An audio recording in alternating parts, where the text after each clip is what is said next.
सो जा सो जा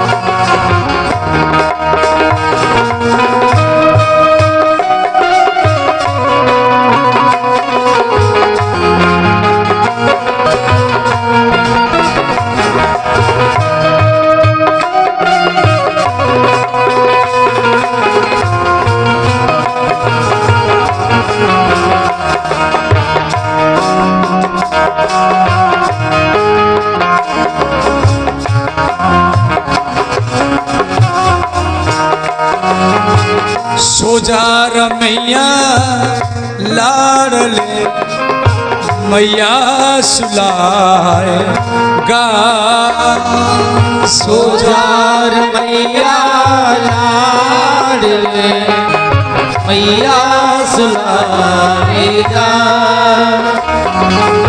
कैसे सुलाऊं लाल को धीरे धीरे लोरी गा कैसे सुनाओ लाल को धीरे धीरे लोरेगा छगन मगन मेरे लाल को आजा रे निदिया आजा छगन मगन मेरे लाल को आजा रे निदिया आजा छगन मगन मेरे लाल को आजा रे निदिया आजा छगन मगन मेरे लाल को आजा रे निदिया आजा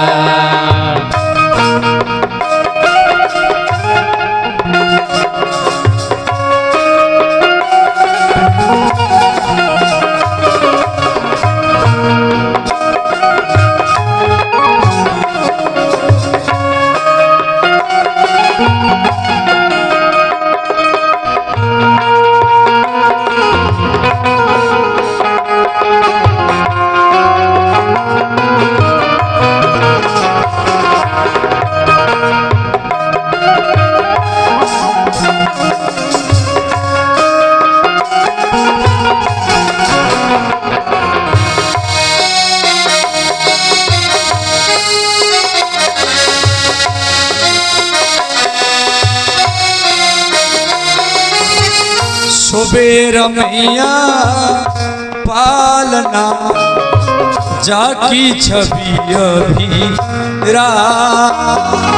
सोवेर मैया पालना जाकी छवि अभिना आंगन की शोभा मेरे मनमोहन घन श्याम आंगन की शोभा मेरे मनमोहन घन श्याम छगन मगन मेरे लाल को आजा रे निदिया आजा छगन मगन मेरे लाल को आजा रे निदिया आजा सो जा सो जा सो जा सो जा सो जा सो जा सो जा सो जा सो जा सो जा सो जा सो जा सो जा सो जा सो जा इस प्रकार माँ कौशल्या राम लला को सुला देती है। राम लला सो गए। अब माँ कौशल्या मैंने विचार की अब मुझे पूजा करने के लिए जाना है। अयोध्या के कुल देव जैसे आप अपना कुल देव देवी को पूजा करते हैं डेली,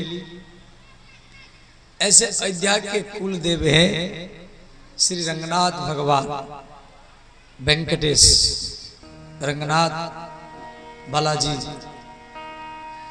तो रंगनाथ भगवान का मंदिर है अयोध्या में। तो माँ कौशल्या मंदिर में पूजा करने के लिए गई। भगवान रंगनाथ माने विष्णु। तो कौशल्या माता वहां भोग लगाई, लड्डू का भोग। पर्दा खींचा, मंदिर में भोग लगाते तो पर्दा खींचते हैं, माने हम भगवान को जो जो देते उसका नाम है भोग, और भगवान से जो हमको मिलता है उसका नाम है प्रसाद। आप जो भागवत में चना चिनोरी केला हलवा देते उसका नाम है भोग, और राम कथा से आपको जो मिलता है उसका नाम है प्रसाद। भोग और प्रसाद में अंतर है। भोग में आपका भाव छुपा हुआ रहता है, इसलिए उसको कपड़ा ढकते हैं, ये हो गया भोग। अब भगवान देखते हैं इसमें कितना भाव है, इतना अपना प्यार, इतना दया भर देते हैं, तो उसका नाम हो गया प्रसाद। जिसमें भगवान का प्यार छुपा हुआ हो उसका नाम प्रसाद। और प्रसाद को बांट कर खाना चाहिए। प्रसाद जितना बांटेंगे इतना आपका धन बढ़ेगा। उसको ज्यादा प्रसाद क्यों मिला, मुझे कम क्यों मिला, ऐसा सोचना नहीं चाहिए। और प्रसाद जितना कम होगा इतना ज्यादा लाभ मिलेगा। जैसे आपको प्रसाद मिला, आप प्रसाद लेकर के पति को दो, पत्नी को दो, बच्चों को दो, वो जितना कम होता जाएगा इतना भगवान का कृपा आपको ज्यादा मिलेगा। उसका नियम है, समझ गए। प्रसाद को बांटने से धन स्वतः बढ़ता रहता है। तो श्री कौशल्या माता रंगनाथ भगवान के मंदिर में भोग लगाई, पर्दा को खींचा, थोड़ी देर बाहर में बैठी। अब जैसे पर्दा को हटाया तो वहां छोटे से राम लाला वहां लड्डू खा रहे हैं। मूर्ति तो यही है, वो जो नारायण भगवान का मूर्ति यही है, परंतु उनके बगल में छोटे से राम लाला लड्डू खा रहे हैं। अब कौशल्या माता मने विचार की, जब मेरा पुत्र यहाँ लड्डू खा रहा है, मैं तो उसको घर में सुला करके आया हूं। फिर कौशल्या माता क्या की, फिर महल के भीतर में भागी और वहां देखा जी पलना में राम लाला छोटे से राम सोए हैं। फिर भाग करके मंदिर में आई और यहां देख रही ये छोटे से राम वो लड्डू खा रहे हैं। तो माँ कौशल्या मैंने विचार की, शायद तो मेरा दिमाग तो पागल था, मैं तो पागल इतनी हो गई। फिर दौड़ करके महल में गई, वहां राम जी सोए हैं। फिर दौड़ करके मंदिर में आई, यहाँ राम जी लड्डू खा रहे हैं। इधर इधर उधर करती रही वो। तुलसीदास जी यहाँ पर लिखे यमन राग, यहाँ वहां, यहाँ और वहां, यहाँ वहां दुई बालक देखा, मति भ्रम मोरो की आन विशेखा। शायद मेरा दिमाग पागल हो गया, यहां भी मेरा बेटा है, वहां भी मेरा बेटा है। देख राम जननी अकुलानी, प्रभु हसी दिन मधुर मुस्कानी। जब माँ कौशल्या इधर उधर उधर उधर भागती रही तो मंदिर में जो राम लाला बैठे हैं लड्डू खा रहे हैं, थोड़ा मुस्कुरा दिए, हंस दिए। देखो ध्यान देना, आप शांति पाने के लिए कभी किताब पढ़ते हैं, फिल्म देखते हैं, मोबाइल देखते हैं, टीवी देखते हैं, तो भी मन शांत नहीं होता। और छोटा बच्चा को गोदी में लेकर के उसको थोड़ा सा हंसा दो और उसके हंसने से आपका मन तुरंत ही शांत हो जाएगा सदा। तो राम लाला थोड़ा हंस दिए और जैसे हंसे तो राम जी अपना मुंह खोले तो मां कौशल्या राम के मुख में सारा ब्रह्मांड का ही दर्शन किया जाता। जैसे यशोदा मैया कृष्ण के मुख में सारा ब्रह्मांड का दर्शन की थी, उसी प्रकार श्री कौशल्या माता राम लाला के मुख में सारा ब्रह्मांड का दर्शन की। ये बात रामचरितमानस में दिया गया है। अगणित रवि, एक तो रवि आकाश में और अनगिनित रवि राम के मुख में। अगणित रवि शशि यानी चंद्रमा, शिव चतुरानन, अनंत अनंत शिव, अनंत ब्रह्मा, बहुगिरी माने बहुत पहाड़, सरित माने नदी, सिंधु माने समुद्र, मही कानन, काल कर्म गुण ज्ञान स्वभाव, सो देखा जो सुना न काऊ। माने ग्रह नक्षत्र तारा सूर्य चंद्रमा हिमालय पहाड़ सब रामलाला के मुख में देखा।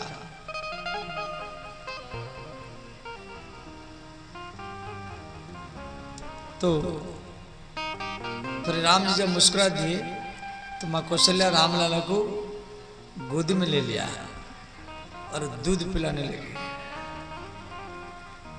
कि माता के अंदर में एक वात्सल्यता होता है, वात्सल्य। इस प्रकार यहां पर ये राम ये लीला किए हैं। बाल चरित्र हरि बहु विधि कीन्ही,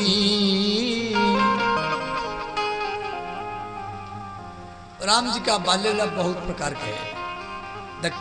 दक्षिण रामायण में जे एक बार श्री राम जी की जन्मोत्सव मनाया जा रहा है, हर साल रामनवमी को मनाया जाता है।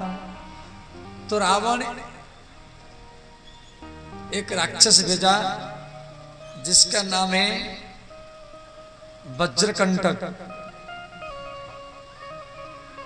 आकाश मार्ग से देवता लोग फूल बारिश कर रहे थे, तो ये राक्षस एक वज्र फूल माने कांटेदार फूल बन करके देवताओं के फूल में मिल गया। तो ऊपर से गिर रहा था राम के ऊपर। तो राम जी छोटे हैं, तो लक्ष्मण जी तो संकर्षण का बता रहे हैं। लखन जी एक फुक्कर मारे, वो फूल जाकर के सीधा कैलाश में गिरा महादेव जी के सामने। रावण को बहुत चिंता है, जब मेरा शत्रु बढ़ रहा है। धीरे धीरे रावण कई राक्षस को भेजा रामलाला को मारने के लिए। जैसे कृष्ण को मारने के लिए कंस भेजता था, राम जी के बाल्य लीला बहुत है। इसमें दक्षिण रामायण में है, आनंद रामायण में है। तुलसीदास जी केवल इतना लिख दिए जे बाल चरित हरि बहु विधि कीन्हा, बहुत प्रकार से किए। देखो दो प्रकार के धूली पवित्र माना जाता है। एक तो गैया आगे आगे जा रही, आप पीछे पीछे जा रहे हैं, तो गैया का धूली आपके ऊपर पड़ेगा, उससे भी आपका पाप नष्ट होगा। उसको बोलते गो धूली। और दूसरा धूली, कोई बच्चा खेल रहा है, तो बच्चे 3-4 महीना में करवट लेते हैं, फिर उसके बाद में 6वां महीना में वो घुटना वो घुटमंचल घुटना में चलते हैं और बालू में खेलते हैं। बच्चे जब घुटना में चलते हैं तो बालू में खेलते हैं। तो राम लाला घुटना में चल रहे हैं और बालू में खेल रहे हैं। अब दशरथ महाराज निकल रहे हैं नया नया कपड़ा पहन करके। तो राम लाला छोटे हैं, धूली में खेल रहे हैं। बच्चा धूली में खेल रहा है और आपके गोदी में आना चाह रहा है, तो लेने के लिए संकोच मत करो, तुरंत गोदी में उठा लो। उसके शरीर से जो धूली आपके कपड़ा में लगेगा, इससे भी आपका सारा दिन मंगल ही मंगल होगा। और ये रामचरितमानस में दिया गया है। राम लाला धूली में खेल रहे हैं। तुलसीदास जी लिखे हैं, धूसर धूरी, धूरी माने धूली, सारा शरीर में धूली लगा हुआ है।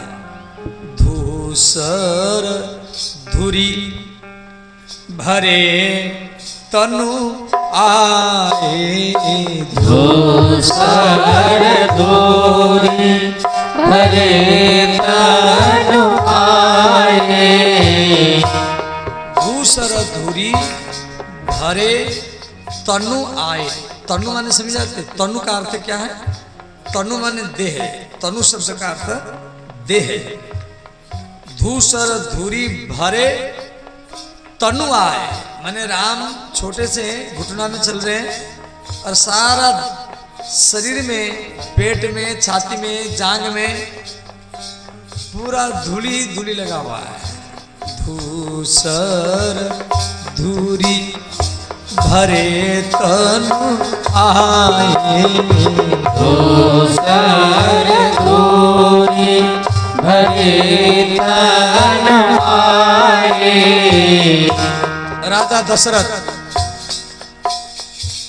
खुश होकर के राम लाला को गोदी में ले रहे हैं। भूपति बिहसी गोद बैठाए। भूपति माने, भू माने पृथ्वी, भू शब्द का अर्थ पृथ्वी।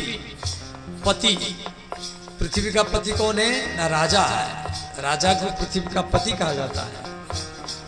राजा दशरथ भूपति बिहसी, बिहसी माने हंसते हुए, गोद बैठाए, गोदी में ले जाते हैं। भूपति बिहसी गोद बैठाए, भूपति बिहसी गोद बैठाए। भूपति बिहसी गोद बैठाए, भूपति बिहसी गोद बैठाए।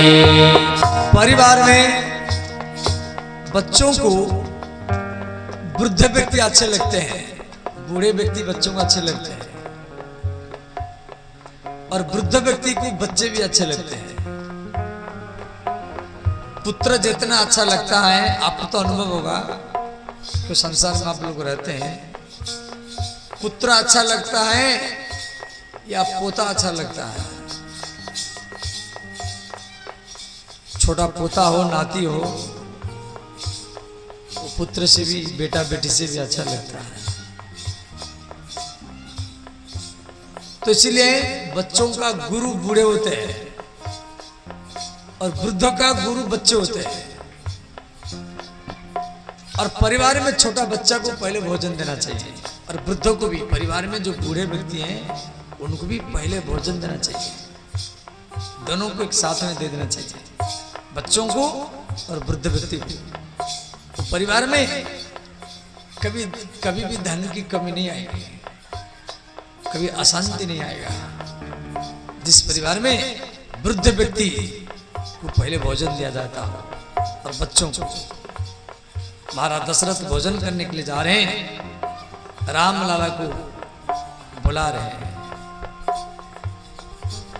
भोजन करत बोलो जब राजा भोजन करते बोलो जब राजा नहीं आवत जी बाल समाजा नहीं आवत तज बाल समाजा। कौशल्या माता बुलाने के लिए जाती हैं, लाला तेरे पिताजी भोजन करेंगे, पहले आपको भोजन कराएंगे। तो माँ कौशल्या जाती है, राम लाला घुटना में भागते हैं, राम लाला घुटना में चल रहे हैं तो भी भागते हैं। कौशल्या जब बोलन जाई कौशल्या जब बोलन जाई ठुमक ठुमक प्रभु चलही पराई ठुमक ठुमक प्रभु चलही पराई ठुमक ठुमक प्रभु चलही पराई ठुमक ठुमक प्रभु चलही पराई। सब गाइए हर हर महादेव।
एक बच्चा को कैसे पालन करना चाहिए, ये शिक्षा हमको रामचरितमानस से मिलता है। बच्चों के लिए खिलौना कैसा होना चाहिए, बच्चों के खिलौना में कोई धार होना नहीं चाहिए। चाकू है, प्लेट है, पेंसिल है, इस प्रकार खिलौना बच्चों को देना नहीं चाहिए। मुख में लेगा मुख कट जाएगा। बच्चों का खिलौना छोटा होना नहीं चाहिए। बच्चों को छोटा खिलौना देंगे वो मुख में लेगा और खिलौना पेट में चला जाएगा। बच्चों के खिलौना में लाइट हो, आवाज करता हो, बच्चे अच्छे पसंद करते हैं। लाड़े ते पंचवर्षाणि, बच्चों को खूब प्यार करो। परंतु कभी कभी बच्चों को ज्यादा प्यार करेंगे तो बच्चे बिगड़ जाएंगे। ज्यादा प्यार करेंगे बच्चों को, किसी भी घर में जाएंगे कोई भी सामान देखेगा आपको मांगेगा, ये चाहिए, ये चाहिए, ये चाहिए, और उसके कारण दूसरे के घर में आपको बेइज्जत होना पड़ेगा। क्यों मांगेगा? इसीलिए कभी कभी बच्चों को डांटना भी चाहिए, फटकारना चाहिए। बच्चों को ज्यादा प्यार करेंगे, चाणक्य ने लिखा लालनाथ बहुवो दोषः ताड़नाथ बहुवो गुणाः। ज्यादा प्यार करेंगे बच्चे बिगड़ जाएंगे, हरदम मांगेंगे मोबाइल चाहिए, मोबाइल चाहिए। आजकल के बच्चे तो मोबाइल ही में खेलते हैं, और छोटा छोटा बच्चे ऐसा मोबाइल में माने वो मोबाइल में इतना आसक्त हो जाते हैं, इसे लगता है प्राय वो कई जन्म से गर्भ से मोबाइल सीख करके आया है। बच्चों में मोबाइल का ज्यादा पकड़ है। छोटा छोटा बच्चे, अब माता लोग भी करती हैं, बच्चा रो रहा है मोबाइल पकड़ा दो, बच्चे रो रहे हैं तो कम से कम मोबाइल तो पकड़ा दो। अब बच्चे मोबाइल ले जाते हैं और मोबाइल देखते रहते हैं, बच्चे से आदत पड़ जाता है, तो थोड़ा सा बड़ा हो जाता है फिर मोबाइल मांगता है, मोबाइल के बिना रोता है, फिर अंत में मोबाइल ली, वो पढ़ेगा क्या, मोबाइल देखेगा, फिर मोबाइल में फिर इधर उधर बात देखेगा, फिर धीरे धीरे 9-10 साल में उसके मन खोया खोया रहता है, सोचता है अपने मन की बात किसके सामने रखूं, कौन मेरे मन के बात, तो किसके प्रति वो आसक्त हो जाता है, किसी लड़की से हो या किसी लड़का से आसक्त हो जाता है। फिर माता पिता से छुप छुप करके फिर बात करने लगता है, माता पिता भेज रहे हॉस्टल में पढ़ने के लिए, वो किसके साथ मस्ती कर रहा है, अंतिम में पढ़ाई में मन लगता नहीं है।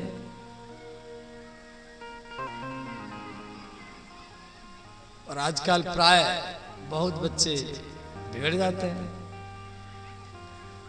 मोबाइल दीजिए अच्छा है, मना नहीं है, परंतु फिर भी आप अपनी गाइड में रखना पड़ेगा। बच्चों को पढ़ाइए, अच्छा है, माता पिता का कर्तव्य है बच्चों को पढ़ाना, परंतु अपनी गाइड में भी रखना चाहिए, स्वतंत्र छोड़ना नहीं चाहिए, बच्चा बिगड़ जाएगा। माता पिता से रुपया लेता जाएगा, वो किस किस से बात करता रहेगा, फिर परीक्षा में अच्छा रिजल्ट नहीं आएगा। तो ध्यान देना, इसलिए चाणक्य ने लिखा है लालनाथ बहु दोषः, बचपन में आप उसको नहीं सुधारा है, उसको थोड़ा सा कभी कान पकड़ना चाहिए, कभी डांटना चाहिए, फटकारना चाहिए। ताड़नाथ बहु गुणः, थोड़ा सा डांट देंगे, फटकार देंगे, उसका भविष्य बन जाएगा, जिंदगी सुधर जाएगा, अच्छा बन जाएगा। बच्चे पर मेहनत बिगड़ जाएगा तो बिगड़ ही जाएगा। इस प्रकार श्री रामलाला धीरे धीरे वो खेलने लगे। राम लक्ष्मण भरत शत्रुघ्न चारों खेल रहे हैं, तो लट्टू खेल रहे हैं। लट्टू समझ जाते हैं, जो बच्चे धागा में बांध करके और जमीन पर छोड़ते हैं और जमीन पर घूमता है। तो मां कौशल्या, कैकेयी, सुमित्रा, राजा दशरथ बैठे हैं, राम लक्ष्मण भरत शत्रुघ्न छोटे छोटे कम उम्र के 2-2, 3-3 साल के हैं।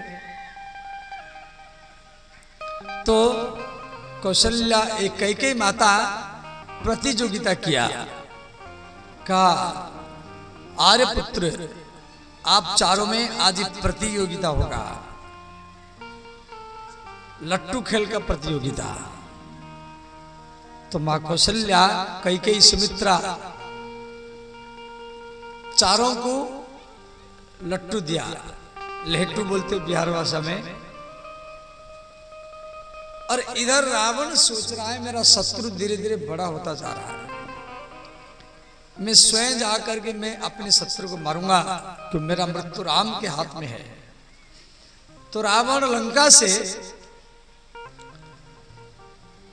वो छुप कर के अयोध्या के एक मणि पहाड़ है, वहां पर वो छुप करके बैठा है, जो कभी राम खेलते खेलते बाहर आएंगे तो मैं यहां से उठा लूंगा, बच्चा है। इधर चारों राजकुमारों के हाथ में लट्टू है, और कैकेयी माता बोली 1, 2, 3, और चारों एक साथ में अपने अपने लट्टू को छोड़े, और सबका लट्टू जमीन पर घूमता रहा। कैकेयी माता ने कहा कि जिसका लेट्टू अंतिम समय तक घूमेगा उसको प्रथम पुरस्कार मिलेगा।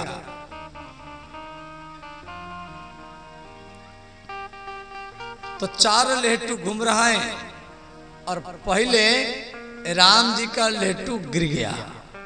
ध्यान देना। तो राम जी हंस रहे हैं। छोटे से राम लक्ष्मण भरत शत्रुघ्न, राम जी का लेट्टू पहले गिरा। और कैकेयी माता ज्यादा राम को प्रेम करती थी। साधारणतः राम जी कैकेयी के महल में ज्यादा रहते थे, कौशल्या के महल में कम रहते थे। तो माँ कैकेयी राम जी को गोदी में ले लिया और कहा, पुत्र राम, आपका लेट्टू गिर गया है और आप हंस रहे हैं। तो राम जी बोले, माता तू कान देखा, मैं तेरे कान में बताऊंगा मैं क्यों हंस रहा हूं। तो कैकेयी माता के कान में श्री राम जी कह रहे हैं, ये माता,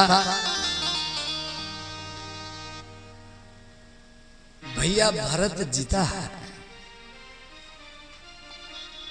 मेरे तीनों भाई मुझसे जीते हैं, इसी बात का मुझे प्रसन्नता है और इसीलिए मैं हंस रहा हूं।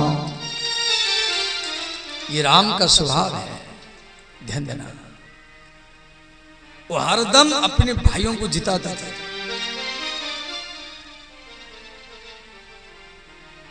खाते समय में पहले तीनों भाइयों को खिलाएंगे, उसके बाद में खाएंगे। सोते समय भी पहले भाइयों को सुलाएंगे, उसके बाद में सोएंगे। कबड्डी खेल, छोटे छोटे बच्चे कबड्डी खेलते हैं, तो राम लक्ष्मण भरत शत्रुघ्न कबड्डी भी खेलते थे और स्वयं हारते थे और भरत को जिताते थे। हर दम भरत को जिताते थे।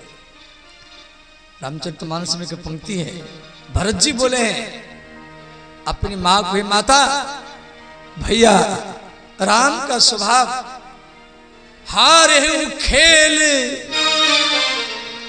जीता वही मोही, हारे हूं खेल जीता वही मोही। ये भरत जी कह रहे हैं अपने माता पिता को, राजा दशरथ को, अपनी मां कैकेयी को, ये माता बड़े भैया राम का ऐसा स्वभाव है, वो हरदम हारते हैं और हरदम मुझे जिताते हैं। हारे हूं खेल जीता वही मोही। वरना छोटे छोटे बच्चे हो, किसको बड़ा दे दिया, किसको छोटा दे दिया, किसको जिसको छोटा दिया वो रोता है, उसको बड़ा क्यों दिया। आपके घर में 2-3 बच्चे, किसको ज्यादा दे दिया, किसको कम दिया, कम जिसको मिला वो लड़ जाता है। परंतु ऐसा स्वभाव जिनके अंदर में ध्यान है, आप अपने बच्चों को परीक्षा कर लेना। आपके घर में जो बच्चा हो, बेटा हो, बेटी हो, जिनके अंदर में ये स्वभाव आ गया जी, अपने भाइयों को या अपने बहन को, अपने माता पिता को वो हरदम सुखी रखना चाहता है बचपन से, तो समझना इसके अंदर में राम का अंश है और यही आगे चल करके समाज को सुधारेगा। हारे हूं खेल जीता वही मोही। और समाज में जो जीत करके जिंदगी बिताता है उसको सम्मान सर्टिफिकेट रुपया मिलता है, और समाज में जो हारता हुआ जिंदगी बिताता है उसको हरि मिलते हैं, उसको भगवान ही मिलता है। और ये भक्त का सर्वोत्तम लक्षण है, स्वयं हारना, दूसरे को जिताना। हारे हूं खेल जीता वही मोही। श्री इस प्रकार राम जी कैकेयी माता को माता के कान में कह रहे हैं ये बात को, मेरे भाई जीते हैं, इस बात का मुझे प्रसन्नता है, इसलिए मैं हंस रहा हूं। और कैकेयी माता राम के स्वभाव देख कर के अचंभा हो गई। फिर राम जी कैकेयी माता को बोले, माता मैं तुझे एक कला दिखा दूं। कैकेयी ने कहा, बताइए कौन सा कला आप जानता है? तो भरत का लट्टू घूम रहा है, तो राम जी क्या किए, एक धागा को फेंके और धागा के द्वारा भरत के लहटू को अपने हाथ में ले आया, धागा फेंक करके, और वो लहटू में धागा को लिपटा करके और ऐसे घुमा घुमा कर फेंके, लहटू आकाश में चला। उधर अयोध्या के मणि पहाड़ में रावण छुप करके बैठा है, रावण राम को मारने के लिए आया है, तो वो लहटू जा करके रावण के खोपड़ी में जा करके घूमने लगा। रावण का 10 मस्तक है और वो लहटू जाकर के रावण के 10 खोपड़ी में 10 बोरिंग किया, सारा शरीर में खून ही खून है। रावण भयभीत होकर के लंका भाग गया। तब से रावण कभी अयोध्या में नहीं आया। जिसका लहटू मुझे भगा दिया उसको मैं कैसे मार सकता हूं? तब से रावण राम को भय करने लगा। ये कथा दक्षिण रामायण में है, मैं मन से नहीं बोल रहा हूं। रामायण भी कई प्रकार के हैं। तो राम जी की बाल्य लीला बहुत है। श्री इस प्रकार बाल चरित हरि बहु विधि कीन्हा, बहुत प्रकार से राम जी बाल्य लीला किए हैं। अति आनंद दास न कह दीन्हा। एक बार श्री भगवान महादेव और हनुमान जी मदारी बन करके आए। भगवान महादेव कई बार आए, एक बार तो ज्योतिष के बन करके आए काकभूषण के साथ, और एक बार खिलौना लेकर के आए, और एक बार ब्राह्मण बनकर के वशिष्ठ जी के शिष्य के रूप में आए राम जी के स्तुति वाचन करने के लिए। अब भगवान महादेव मदारी बन करके आए, हनुमान जी को लेकर के आए।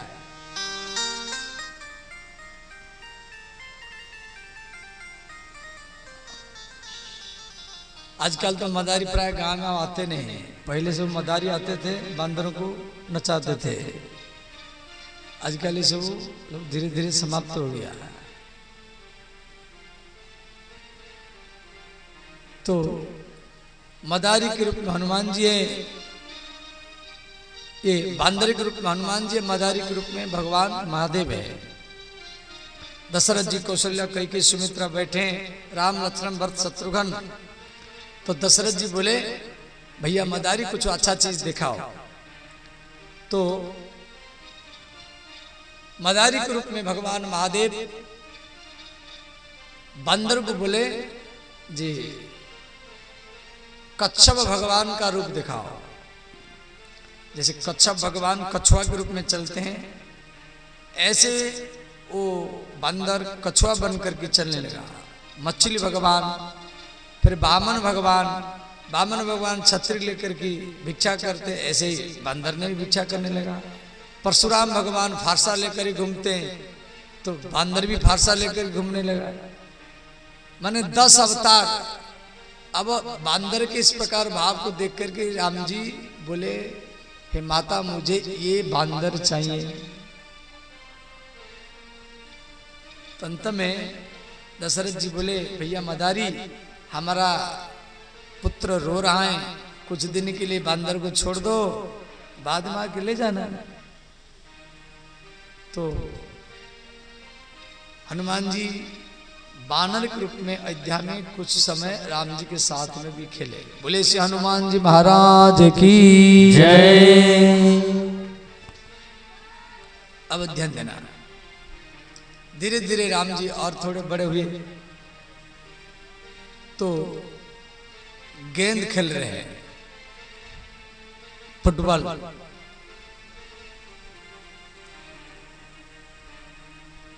तो राम जी के मित्र मंडल भी है, वो खेलते खेलते खेलते माने अयोध्या से थोड़ा दूर चले गए जंगल की ओर। इधर रावण एक राक्षस भेजा जिसके नाम है सर्पकेश। ध्यान देना, उसका नाम था सर्पकेश। सर्पकेश समझाते माने उसकी खोपड़ी में जितना केस माने जितना बाल है वो सब एक एक सर्प है, सांप है।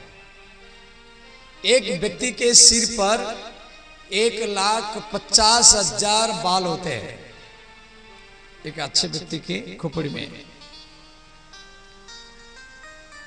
और ये राक्षस इसके खोपड़ी में 1,50,000 सर्प थे, और वो भी कई कई किलोमीटर लंबा सर्प है। तो राक्षस है, रावण के द्वारा भेजा गया राक्षस राम को मारने के लिए आया है।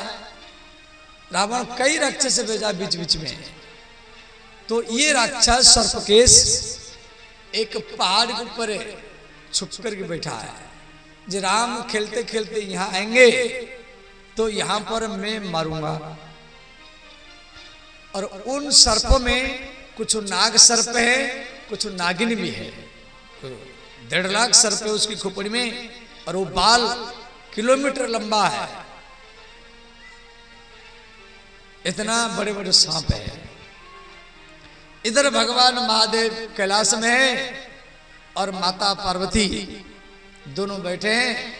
तो भगवान शिव उदास में है। तो माता पार्वती ने कहा, नाथ आप इतना उदास क्यों हैं? शिव जी बोले, देवी मेरे परमाराध्य भगवान राम अयोध्या में फुटबॉल खेल रहे हैं, गेंद खेल रहे हैं, और रावण एक राक्षस भेजा है, वो पहाड़ के ऊपर बैठा है। अब मैं उनको बचाने के लिए जाऊंगा, मैं राम को बचाने के लिए जाऊंगा। पार्वती माता जगत माता है। पार्वती माता बोली, नाथ मैं भी जाऊंगी, दोनों जाएंगे। तो भगवान शिव और पार्वती कैलाश से वो भील और भिलिन के रूप बना करके अयोध्या में आए। भील और भिलिन समझ जाते हैं, ये जंगली जाति होते हैं, सवर जाति के होते हैं। तो भील और भिलिन इनके पास एक बाजा होता है जिसको बोलते हैं भपंगी, जो कांखे में दबा करके नख में बजाना पड़ता है। तो भगवान महादेव भपंगी बजाते हैं तो पार्वती माता नाचती हैं, और पार्वती माता भपंगी बजाती हैं तो भगवान शिव नाचते हैं। अब ये सब बच्चे वहां पर गेंद खेल रहे थे। तो राम जी बोले, देखो कितना सुंदर नृत्य हो रहा है, चलो देखेंगे। तो जितना बच्चे थे वो सब चारों तरफ बैठ गए, घेर करके बैठ गए, और माता पार्वती भपंगी बजाई। तो पार्वती भपंगी बजाती हैं तो शिव जी नाचते हैं। तो शिव जी के नृत्य को तांडव नृत्य कहा जाता है। और भगवान शिव भपंगी बजाते हैं तो पार्वती माता नाचती हैं। तो पार्वती के नृत्य को लास्य माने रास नृत्य कहा जाता है। समझ गए? पार्वती के नृत्य को रास नृत्य और शिव जी के नृत्य को तांडव नृत्य। नृत्य भी 2 प्रकार के होते हैं। तो माता पार्वती भपंगी बजा रहे हैं, भगवान महादेव तांडव नृत्य कर रहे हैं। तो उसके बाद में महादेव जी क्या किए, अपना जो कपड़ा बांध रखे थे सिर पर, तो भील के रूप में सबर के रूप में आए हैं, कपड़ा को खोल करके बिछा दिए। बोले, अयोध्या के बच्चे हम आपको नृत्य दिखाया है, अब आप सब घर जाओ, अपने अपने घर से चावल लाओ, आटा लाओ, आलू लाओ या रुपया लाओ, जो भी ला करके मेरे कपड़ा में यहाँ रखो, और इसी से हम जीविका चलाते हैं। तो अयोध्या के बच्चे कोई चावल लाया, कोई आलू लाया, कोई आटा लाया, कोई रुपया लाया, सब महादेव के झोली में डाले। अब राम जी भी उसी में बैठे हैं। तो राम जी सोचे अब मैं क्या लाऊं, भरत शत्रुघ्न भी है। तो राम जी छोटे हैं, घुंघरारी केस है, श्यामल वर्ण है, छोटे से राम 4 साल के है, 3-4 साल के, वो अपनी अंगुली को ऐसे चूसते हुए वो महादेव जी की गोदी में जाके बैठ गए। और महादेव जी छोटे से राम को अपनी गोदी में लेकर के वो परमानंद में डूब गए। जी मेरे आराध्य, जिसका मैं पूजा करता हूँ, ध्यान करता हूँ, मेरे नृत्य में प्रसन्न होकर के और मेरे गोदी में आकर बैठ गया। ऐसे तो कोई सबर जाति के व्यक्ति आएगा तो उसके गोदी में बैठने के लिए कोई भी व्यक्ति अपने बच्चा को मना करता है, भाई उसके गोदी में क्यों बैठ रहा है, उस छोटे जाति के है। परंतु राम जी को मालूम है इसमें महादेव आया है, सबर बन करके, सबरिनी बन करके, भीलिन बन करके। तो रामलाला छोटे हैं और भील को बोले जी बाबा मुझे नृत्य सिखाओ। अब बच्चे नृत्य सीखते हैं। तो भगवान महादेव भील के रूप में रामलाला को नृत्य सिखा रहे हैं। नृत्य जैसे 1/3 में 3 चक्कर लगाना, 9 चक्कर लगाना, 27 चक्कर लगाना। तो इस प्रकार समगति, विषम गति, नृत्य की कई प्रकार का अंग है, समगति है, विषम गति है। उसके बाद भगवान महादेव रामलाला को तो नृत्य सिखाए, और तांडव नृत्य, शिव जी का नृत्य तो आप सब टीवी में देखोगे, वही नृत्य वो राम जी को सिखाए। और वहां पर भरत शत्रुघ्न भी सीख लिए, सब बच्चे सीख लिए। अब भील ने कहा जे पुत्र मैं आपको नृत्य सिखाया और आप मुझे करके दिखाओ, जो आप भूल गए होंगे तो फिर हम दूसरी बार आपको सिखा देंगे।